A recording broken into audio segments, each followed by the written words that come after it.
Welcome to Faith, Fiction, and Folklore, or as we like to call it, the Try-F Podcast, where we try not to F the podcast up. Tonight, I am going to offer my rebuttal to Cody's Flat Earth theory. And it's basically going to be me ranting for about 30 minutes. And we don't have a formal debate structure here. See, normally I'd have like 5 minutes to talk, and then somebody would have 5 minutes to talk, and then two, and so on. We're not that organized. So I'm gonna start, and I'm presuming people are going to interrupt me off and on, and we're gonna try to get through my 10-page rant before sunup.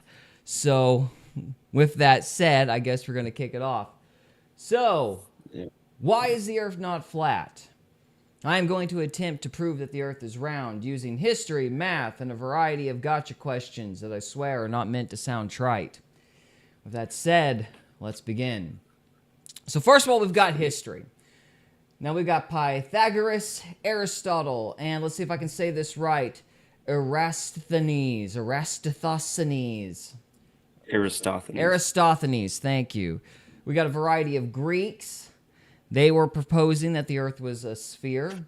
We also have paintings from Bibles dating as far back as the 1300s. And this is important because this shows that there is no conspiracy talking that basically was implemented to create a round Earth model to demoralize the public or turn them against God or what have you. People have been debating about the round Earth for thousands of years. There have been competing models for a very long time, so the government did not facilitate the round Earth model. Now, this is important because when you're talking about the scientific establishment making nonsense up and trying to deceive the public, you can't just throw the accusation out there. There has to be other corresponding reasons for why you would think that. So when I'm complaining about neo-Darwinian evolution, I can tell you the historical characters involved, when they did what they did, why they did what they did. I can give you the political context for what they were doing. So just to kind of paraphrase it, a brief summation of what was basically going on was Alfred Russel Wallace and Charles Darwin were both working on a natural selection. And Russell Wallace told Darwin that he was about done with his book. Darwin went, oh crap, and asked Charles Lyell for help. And so Charles Lyell actually wound up helping Charles Darwin finish The Origin of Species. And then, of course, they took Russell Wallace's theory and Darwin's theory to this bunch of British academic snob guys. And the British Academic Committee chose Charles Darwin's book because their boss, Charles Lyell, helped him write it. And you also have to factor in that, William Wilberforce had gotten rid of the slave trade not too long before then. And essentially, evolution was a refutation of, I believe it was Paley's natural theology. And it was an attempt, I would argue, to justify imperialism. They were getting ready to start conquering other nations, and there's a whole bunch of political stuff going on that explains why the British academia justified or started pushing Darwin's version of natural selection rather than Russell Wallace's. Now, some of that may or may not be right or wrong, and people can bicker about whether or not I'm saying that right, but my point is that there are historical figures, and there is a context, and there is a story, and there is a narrative showing how evolution became popular in society. It's not just an ad hoc, if that's the correct terminology, it's not just a random explanation positing that evolution is just made up. There are political situations, there's historical documents that show kind of what was going on at the time. Also, I would take issue with the idea that all the photographs and everything that we've seen over the last 100 years is false. It's not enough to simply make the claim that stuff is made up. You have to have a reason to believe that that stuff is made up, other than, I don't like what this shows me. So, for example, when I'm complaining about cavemen in neo-Darwinism, I can point to two specific examples to establish a precedent of the scientific establishment line, i.e. the Piltdown Man and the Nebraska Man, both of which were cases where people basically glued bones together, and then museums went so far as to build entire cavemen around single teeth. Like in the Nebraska Man's case, it was a pig's tooth glued to a chimpanzee skull. And then if that wasn't fake enough, the museum they sent it to built an entire caveman and his wife based on those single bone fragments. And so that's an example of a specific person doing a specific thing, and it's being verified that they lied. Now, as time has went on, I don't even, for myself, use those kinds of specific instances to suggest that they're lying about the cavemen. I attack their entire methodology at this point. So now they are basically, the guys that are positing cavemen ever so often are basically using phrenology in conjunction with measuring the cavity for the shape of the tongue. And if the skull is big enough and the tongue is shaped right, then they conclude that the bones they found are cavemen. Well, that's an entire methodological problem that I can argue that negates an entire class of cavemen that's come about in the last 100 years. Basically, phrenology is the measurement of the skull, and it operates under this idea that the shape of the skull, or maybe even the size of the skull, correlates with intellect. And in the 1800s, it was also kind of related to criminality. Well, that's nonsense. That was disproven years ago. In fact, you don't even have to have all of your brain to have intellect. There's lots of cases where people are missing large chunks of their brain and they're smarter than the population at large.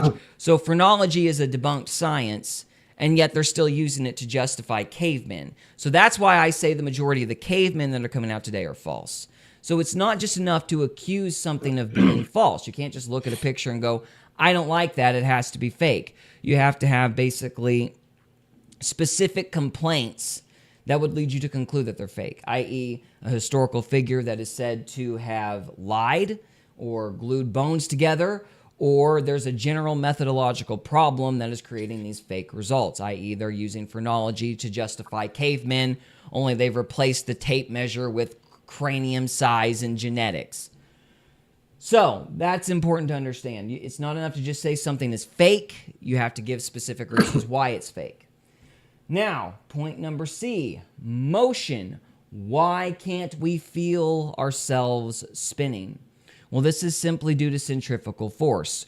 When I was a wee child, we had a chicken farm, and I was a malicious little 8-year-old, so what I liked to do was I would put little chicks at the bottom of a 5-gallon bucket and then spin them over my head.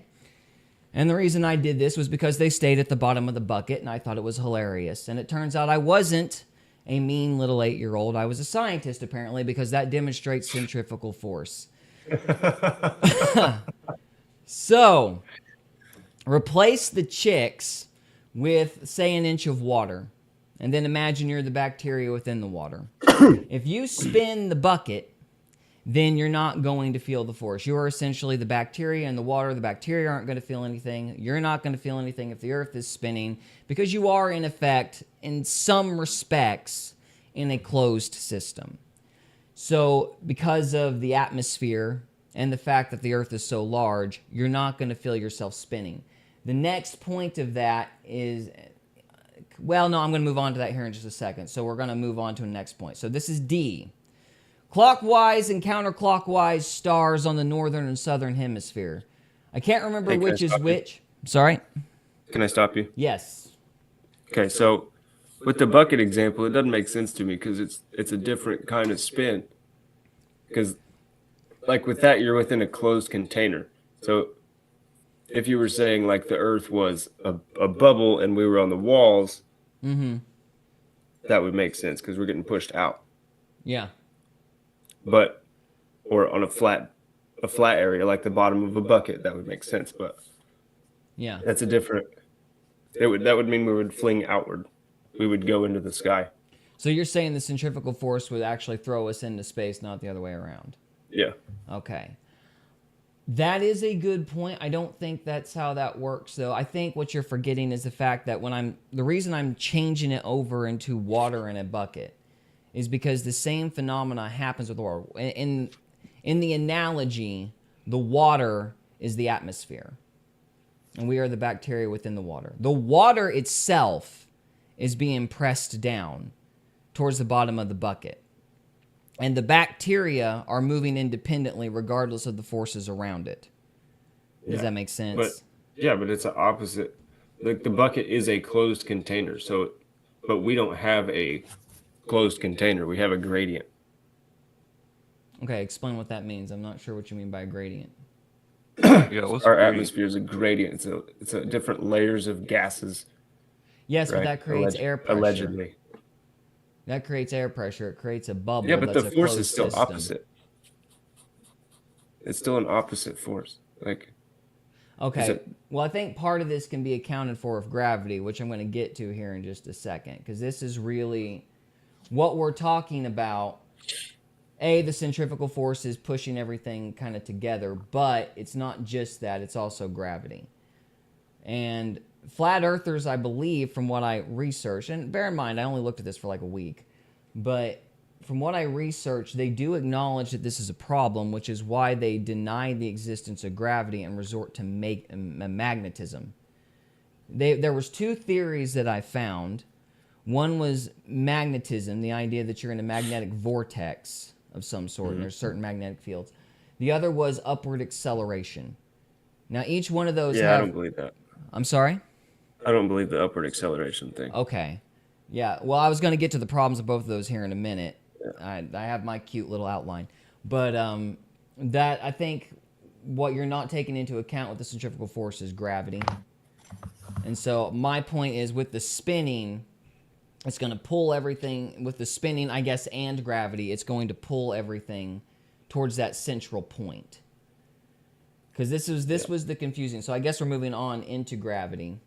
And I'll skip the clockwise, counterclockwise hemisphere stuff, and let's just jump to gravity, and then I'll circle back to this stuff here in a minute. So, yeah, this is important to understand that gravity is not pulling you down in the respect that it's pulling you towards the bottom of space, because there is no bottom, right? It's pulling you towards a central point. And so it's basically everything is compressing together in certain islands. And so from our perspective, it feels like we're getting pulled down, but we're really not. We're getting pulled, towards a dot, if you will. Does that make sense? Yeah. Yeah, dot in the middle of the sphere. So because of this, to counter the theory of gravity, they resort to magnetism. And the problem that I had with magnetism was what is magnetized and what isn't. That was the big issue. Why do you not have some objects shooting up into space and other objects coming down? What determines what is and isn't magnetized in this magnetism model? The other issue I had with this was orbits. Because in order for there to be an orbit, you have to have countervailing forces. So in both the magnetism model and the gravitational model, what's essentially happening is two forces are fighting each other, and that's what's causing the spin. And both will do that in both models. But my question with the magnetism thing was, okay, if we're operating from magnetism rather than gravity, and I might be wrong on this point, but I don't think I am. This was my intuition. I'm not a scientist, but this was the question that popped in my head when I was thinking through the problem. You've got the sun and the moon orbiting each other, right? Now, as the gravitational field weakens, they should be getting closer together, or one's got to start pulling one towards the other. So, for example, in order for this thing to work, the gravitational force has to be relatively similar at the beginning to get that initial spin, and then as the gravitational field weakens, which science, the astronomers claim that the Earth's magnetic field is weakening. As one of those fields is weakening, then the objects should be drifting closer together because there's not as much in the magnetism model. There's not as much force pushing them apart. Does that make sense? The moon's not being repelled as much as it was before. Does that make sense? Yes? No? What's your question? Well, this is not what we see. Under the magnetism model, the Earth and the Moon should be getting closer. But the Sun is moving further away from the Earth. The Earth is moving further away from the Sun, and the Moon is moving further away from the Earth. Are you arguing like a claim that NASA says we're moving further away from the sun? Yes, they've been tracking it. I don't know which which government institution is tracking it, but they have been claiming, they being the scientific community, that the Earth is moving away from the sun and the Moon is moving away from the Earth. Now, this makes sense under the gravitational model because the gravitational field is weakening and there is the red shift. So it makes sense for those bodies to be pulling apart. I don't understand how those bodies could be moving apart under a magnetic model. That's my question. Okay. So the magnetic model is applied to the flat model. It goes hand in hand. So you shouldn't be applying the magnetic model to the space model. That doesn't make sense. Okay, but it's not exactly what I'm saying. In order to have an orbit, period, you have to have opposing forces. In the gravitational model, that's gravity. In the flat Earth model, that's magnetism. But regardless, we're still seeing the same phenomena. I.e., the reason that they're saying the Moon is moving further away from the Earth is because by their measurements, the Moon is getting smaller. So from our perspective, it looks like it's moving away from us. How is that possible under a magnetic model? I mean, I haven't seen any verification that the claim that the Moon is moving further away is true. Well, they're claiming it, and I'm defaulting to what they're claiming. So that's my question. That's my question for them. So now again, there might be a rebuttal to this point because this magnetism stuff is quite technical, and I've heard the term magnetic vortex, and I have no idea what the mechanics of that are. My question for somebody in the flat Earth community, if they know, is how do orbits work in a magnetic model? Because they don't seem to work, as from what little research I've done after a week. Yeah, why would you apply them? Like you're arguing a moot point because it has to orbit in some way. I mean, the Moon goes up and down on the horizon every night. So how does that work? From a magnetic model, what's that process? Like what's compelling the Moon to follow its orbit? Like in the gravitational model, the Earth has a certain pull, the Moon has a certain pull. Again, this is gravity pulling bits of debris into central points. Those pulls fight with each other, and those two celestial bodies start to spin. That's why you get an orbit, because it's two gravitational central points fighting with each other, essentially. Yeah. So how does that work with magnetism? What's the model for an orbit if it's magnetism? Okay. That's my question. So you're talking about like because obviously from the flat Earth perspective, there's no planets in space and all that, right? Right, but there still has to be a force pulling the celestial bodies apart. So the firmament, I mean, I don't know what it is, but I'm guessing it's like a superfluid, and so it's like a hydrostatic, there's no friction in it. Okay. And so the sun and the moon are set in there, and I think it's like as the sun charges more, it becomes more of an electromagnet, and it pulls the moon, and the moon is magnetic. So you're saying it pulls more and less throughout the month. Okay. Sorry, repeat that again. So you're saying the sun is pulling the moon? Yeah, so the sun would be electric and the moon is magnetic. I mean, you can get back into philosophy. That's just what it is. Okay, so that's a whole other different thing. So there's what you're saying is there is a separate force that is an electrical force that is the sun? Yeah, it makes everything grow. Like it makes everything what? I'm sorry, it makes everything grow. So it makes everything grow. Okay. So I'll have to do more research.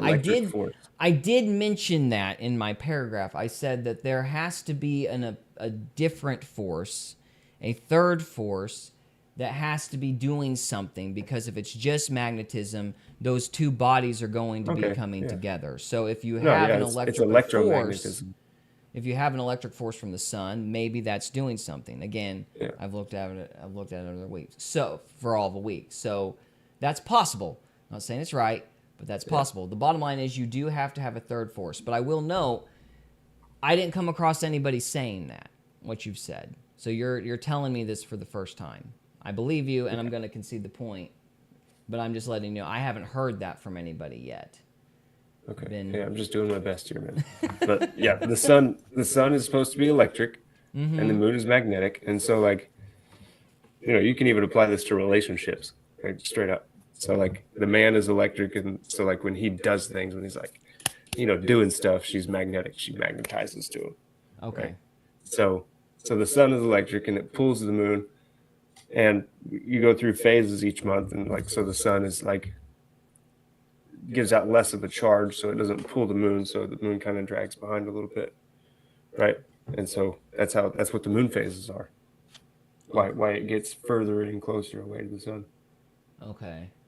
Is that So, magnetism thing you're asking about? It doesn't answer all my questions. It does explain why the two bodies wouldn't gradually get closer together. The Earth and Moon wouldn't gradually get closer together. There's a third force pulling it. It's a controlling force, huh? Controlling force, third force. Magnetism is not the only thing at play. So it answers that question as to why they're not pulling together. It doesn't answer what I'm stating. Why are they moving? Why is everything moving further apart? Everything moving further apart. So why is the moon moving away from the Earth, and the Earth Well, moving away that's a from the baseless sun? claim. Well, you can say that, and I'm taking the position of the Matrix in this case. So it would be on you to refute it. They have measurements, like why you think it's fake. Basically, they have measurements that claim that everything's moving further apart. And I would say, how does that work under a magnetic model? You said the distance, their measurement is based on the size of the moon? It's not just that. I'm being simplistic. It's basically angular. It's triangulation. You know what I'm saying? So when you've got line A and line B, there's an angle. Well, if the moon is smaller and then it moves a little bit, well, that changes the angle. And based on the angle, they can conclude, based on the corner of the angle there, it's geometry. They can conclude that the sun and the Earth are getting moving sticks away. And shadows. What? All the Aristophanes sticks and shadows that they did. Yeah, it's the same model. It's the same concept. I mean, I don't know. It's one thing to say the flat Earth is true. It's another thing to discount all of geometry. But it's basic geometry. I'm not discounting geometry. Okay, well, it's the same. You had a tone, so I thought you were like discounting it. So no, not at all. No, okay, so that's Geometry's what they're great. claiming. Yeah, okay. But the atmosphere is like it has water in it, right? There's air in the water. It's like a lens, and so based on how much water is in the air, can show you like changes in the size of the moon because the air is acting like a lens. Well, that's fair, but they've been measuring this for 100 years. Yeah, and maybe. It's been consistently moving away, which is the problem. So, if it's consistently moving away over a course of 100 years, you can't use the lens and the refractal light to, say there's an illusion of some kind going on. Yeah, I don't know. So, okay. Well, I think I've chased that rabbit. This was kind of the magnetism thing was kind of technical. And there might need to be more work on that. So the next thing, I'm circling back to D. You got clockwise and counterclockwise stars. I don't remember which direction is which, but in one hemisphere they're going clockwise, in the other hemisphere they're going counterclockwise.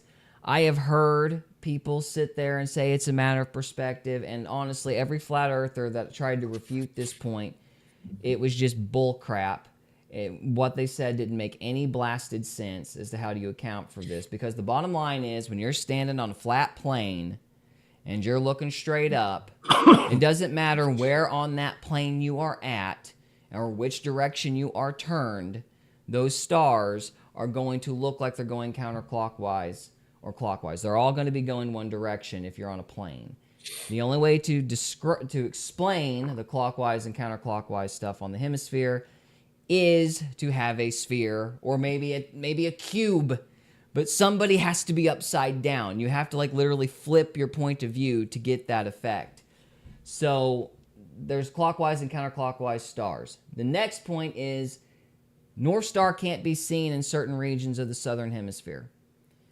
So North Star isn't visible, and there's different constellations in the southern hemisphere than there are in the northern hemisphere. Yeah. So don't see how that's possible in a flat Earth model. Okay. I think on our last episode I showed a video of this. We may have skipped over it though. We did, but when I looked at people who tried to explain what we watched, they couldn't do it. That was the problem, because it makes sense to me. It didn't make sense to me when they tried to explain it. The guy I was listening to was Witsit. I don't know if you've heard of him. Witsit. Yeah, Witsit's great. He's a little over my head sometimes. But. Yeah, well, it might be what he's saying is not nonsensical rather than it being over your head.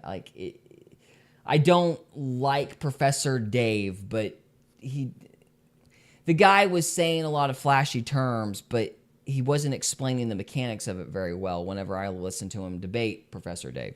Which I don't like Professor Dave because he's crud on the origin of life stuff. And James Tour kicked his teeth in that debate. But that's a whole other subject. Bottom line is he was okay.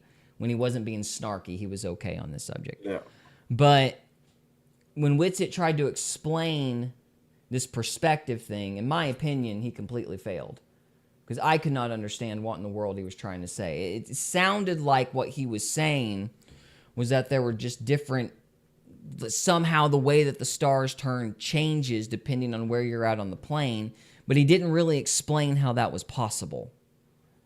And Professor Dave gave a very simple analogy. He was like, look, when you look straight up in a living room and you've got a clock and it's spinning clockwise, it's going to look as if it's spinning clockwise regardless of where you're at within the room. And it would be the same with the stars. If you're looking straight up and the stars are going clockwise, it doesn't matter where you are on the plane, those stars are going to continue to spin clockwise. And I listened to Witsit and tried to understand what he was saying, but I didn't feel like he really refuted the point. So, he kept saying perspective, but I have no idea what he meant when he said that. Okay. I don't know. Well, what you said about the clock, I don't know if you can apply that because, in my head, it's just so the firmament is like the North Pole is like at a 45 from the center. I think. No. I don't know how it works, man. Well, that's part of the problem. The stars look like if you do them on like a time lapse, the stars look like they're going like down at a 45-degree angle. Mm-hmm. I'm pretty sure. Mm-hmm. And so whenever you look at like Polaris and you've got that tunnel looking effect and then you turn around, it's the stars are going backwards. Maybe we can look at that video that you were showing us again to try to demonstrate it, but I didn't understand what Witsit was saying on that point, and I thought that was a real problem. I don't know. Yeah. But you also have to factor in the North Star thing. If the North Star is not visible, that means there's something obscuring the North Star. You're just too far away. Huh? You're just too far away. Too far away? Yeah, if you're at the tip of South America, like you're a long-ass ways from Polaris. Okay, well, what about the completely different constellations? What do you mean? Well, these guys claim that there are different groupings of stars in the southern hemisphere as opposed to the northern hemisphere. Like they have different stars. If you're in the north, you won't be able to see them. They're too far away. Like the Southern Cross? Perhaps. So you're saying that it's just distance? Yeah. Okay. Why would a telescope not affect that? Like if I were to take a telescope in the southern hemisphere, then wouldn't I be able to see the North Star then? I don't know. I've never done it. Okay.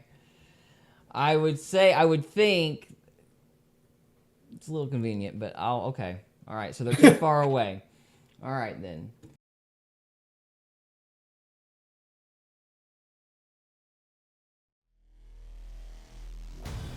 We hope you enjoyed this episode of Faith, Fiction, and Folklore. If you did, we would love it if you would subscribe to us on YouTube or follow us on Rumble. We can also be found on X, Instagram, and Facebook. And we are available on Spotify, Apple Podcasts, Amazon Music, and iHeartRadio. Thank you again very much for listening, and we'll see you next time.